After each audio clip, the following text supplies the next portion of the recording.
Welcome to MH Math Facts. Today we're going to talk about inequalities, and specifically we're going to talk about solving them, graphing them, and writing the solutions in interval notation. Now, solving an inequality is a lot like solving an equation. And so to start, we're just going to review solving an equation. So if you look over here on the left, we have 3 minus 2x over 5 equals 1. To solve that, we want to get x by itself. So we're going to multiply both sides by 5, and we end up with 3 minus 2x equals 1 times 5, which is 5. We'll subtract our 3 over. We have negative 2x equals 2. We can divide by negative 2 on both sides, and we get x equals negative 1. Now, for solving this inequality that's pretty similar, we're basically going to do the same thing with one slight difference, and I will point that out when we get to it. So again, we're going to start by multiplying both sides by 5, trying to get x by itself. So we have 3 minus 2x greater than or equal to 5. We'll subtract 3 over. We have negative 2x greater than or equal to 2. Now here is where we want to be careful, because our next step is dividing by a negative 2. And there's a rule with dividing or multiplying by negative numbers that when we multiply or divide by a negative number, we need to flip our inequality sign. So here we'll end up with x is less than or equal to negative 1. Notice how this changed into a less than instead of a greater than. Now again, the reason we did that is because we divided by a negative number, and anytime you divide or multiply by a negative number when solving an inequality, you're going to flip the sign. That's going to be really important to remember. Now, another big difference between an equation and an inequality is the solution in an equation is a single number, but the solution to an inequality is a whole range of numbers. So you think about the solution that we just got right here, that x is less than or equal to negative 1. Anything that makes that true is a solution.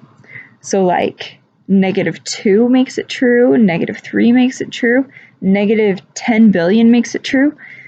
So a good way to write this, to represent our solution, is to graph it. Now to graph an inequality, it's always good to start with, the number that you see here. So we have a negative 1, and we're going to draw a dot at that point. So there's two different types of dots that we use. There's open dots and closed dots. The open dot means that the number is not included in the solution set.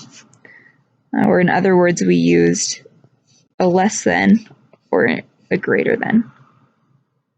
We use the closed dot when we have a less than or equal to or a greater than or equal to. And that indicates that our number is included in the solution set. So here, because we have a less than or equal to as our inequality sign, we're going to use a closed dot. So we draw a closed dot at our number, and then we want to shade every other number that is part of our solution set. So like we were saying before, negative 2, negative 3, all of these numbers that are smaller than negative 1 make this statement true. So we're going to shade the side that has all of those numbers, because over here we have negative 2, negative 3, and so on. We're not going to shade over here because all of these numbers that are greater than negative 1 don't make it true.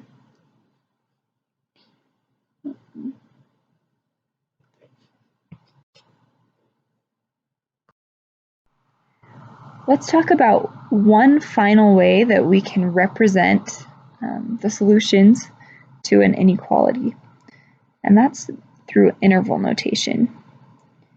And when we're writing something in interval notation, we start with the lowest number that's included in the solution set.